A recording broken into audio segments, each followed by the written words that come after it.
நாமக்கல்ல நடைபெற்று வரும் அரசு பொருட்காட்சியில இந்து சமய அறநிலையத்துறை சார்பில் அரங்கு அமைக்கப்பட்டிருக்கு. இந்த அரங்கத்தில் வைக்கப்பட்டிருக்கும் கடவுள் சிலைகள் பொது மக்களிடையே பெரும் வரவேற்பை பெற்றிருக்கு. காரணம் என்ன? இந்த தொகுப்புல தெரிஞ்சுக்கலாம். நாமக்கல்லில் முதன்முறையாக மாநில அளவிலான அரசு பொருட்காட்சி தற்பொழுது நடைபெற்று வருகிறது. பல்வேறு துறைகள் சார்பாக 50க்கும் மேற்பட்ட அரங்குகள் அமைக்கப்பட்டுள்ளன.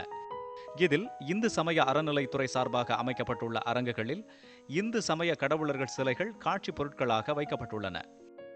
நாமக்கல் ஆஞ்சநேயர், நாமகிரி தாயார், பலப்பட்டறை மாரியம்மன், ஆஞ்சநேயர் பாதம், சிவன், பார்வதி, முருகன் ஆகிய சிலைகள் அலங்கரிக்கப்பட்ட நிலையில் புதுப்பொலிவுடன் காட்சியளிக்கிறது. இது தவிர திருமால், விநாயகர், ஆண்டாள் இவைகளுடன் 100க்கும் மேற்பட்ட கொலு பொம்மைகள் இடம்பெற்றுள்ளன. கோவில் போன்ற தோற்றத்துடன் தெய்வ வழிபாடு மற்றும் அதன் வரலாற்று பின்னணியை எடுத்துரைக்கும் விதமாக அரங்குகள் அமைக்கப்பட்டுள்ளது. இன்னைக்கு இந்த பொருட்காட்சிக்கு வந்தோம், குழந்தைங்களெல்லாம் கூட்டிகிட்டு வந்தோம், ஃபேமிலியாக வந்திருக்கோம்.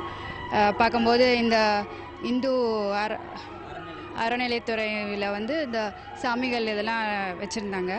அதில் அழகாக பார்த்திங்கன்னா பலப்பற்ற மாரியம்மன் அச்சு அசலாக இருக்குதுங்க, அழகாக இருக்குது. நாமகிரி அம்மா தாயார் இருக்காங்க. அப்புறம் நிறையா சாமிகளை பற்றி நாங்கள் தெரிஞ்சுக்கிறோம், குழந்தைங்கள்லாம் பார்க்குறாங்க, நல்லா தெரிஞ்சுக்கிறோம். நல்லா இருக்குது, ரொம்ப அற்புதமாக பண்ணியிருக்காங்க. கடவுள் சிலைகள் நேர்த்தியான முறையில் தயார் செய்யப்பட்டு இருப்பது பார்வையாளர்களை வெகுவாக கவர்ந்துள்ளது. நாமக்கல்ல இருக்கிற கோயில் டெம்பிள்ஸை பற்றி எல்லா டீட்டெயில்ஸும் ஃபுல்லாக கிளியராக கொடுத்துருக்காங்க. நாமகிரி தாயாரம்மன் கோயில் பற்றின டீட்டெயில்ஸும் அதே மாதிரி உருவ சிலையும் கொடுத்துருக்காங்க. வந்ததுக்கு நல்லா யூஸ்ஃபுல்லாக எல்லாமே சுற்றி பார்த்தீங்கன்னா நல்லா தெளிவாக கொடுத்துருக்காங்க. நாமக்கல் பொருட்காட்சியில் அமைக்கப்பட்டுள்ள இந்த அரங்கினை பொதுமக்கள் ஆர்வத்துடன் பார்த்து செல்கின்றனர்.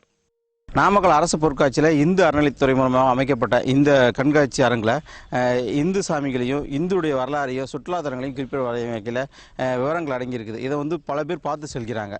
அது மட்டும் இல்லாமல் மேலும் இவங்க ஆர்வத்துடன் கண்டுகளிக்கிறது வியப்பத்தக்கதாக இருக்கிறது. நியூஸ் 18 செய்திகளுக்காக நாமக்கல் அரசு பொருட்காட்சியிலிருந்து ஆர் ரவிக்குமார்.